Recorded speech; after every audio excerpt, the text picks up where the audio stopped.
ध्यान दिया है कि हमारे समाज में कुछ पारिवारिक संबंध धीरे धीरे अदृश्य हो रहे हैं। पहले हर बच्चे के माता पिता के अलावा चाचा, ताऊ, बुआ, मामा, मौसी जैसे ढेरों रिश्तेदार हुआ करते थे, लेकिन अब ये सभी मानो विलुप्त प्रजाति होते जा रहे हैं। भारतीय परिवारों में रक्त के कुल 5 रिश्ते समाप्त होने की कगार पर हैं। 1-2 पीढ़ी बाद संभवतः ये सभी संग्रहालय में सजा दिए जाएंगे। केवल अंकल और आंटी बचेंगे। इसे इस तरह समझा जा सकता है, यदि किसी दंपत्ति के 2 पुत्र और 2 पुत्री हैं, तो उनके सभी 5 रिश्ते यानी ताऊ, चाचा, बुआ, मामा और मौसी होंगे। यदि 2 पुत्र हैं लेकिन पुत्री एक ही है, तो उनकी जो संतानें होंगी उनकी कोई मौसी नहीं होंगी। माँ के बाद बच्चों की कोई सबसे सगी महिला होती हैं, तो वो मौसी ही होती हैं। यदि किसी के 1 पुत्र और 2 पुत्री हैं, तो चाचा और ताऊ के रिश्ते नहीं होंगे।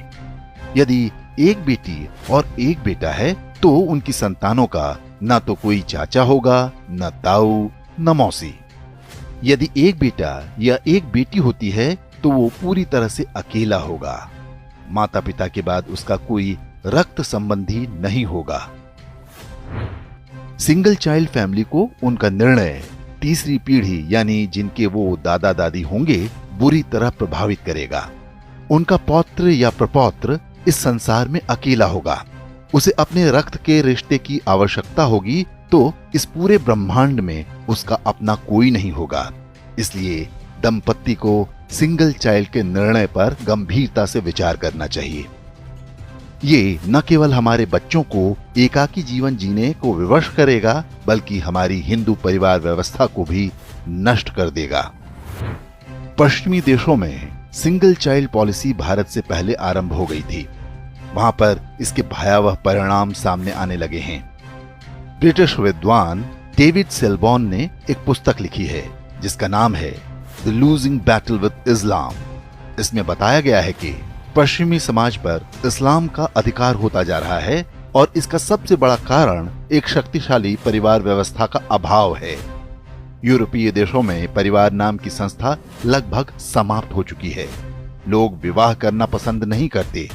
समलैंगिकता, अवैध संबंध, लिव इन रिलेशन जैसी कुरीतियां सामान्य बात हैं।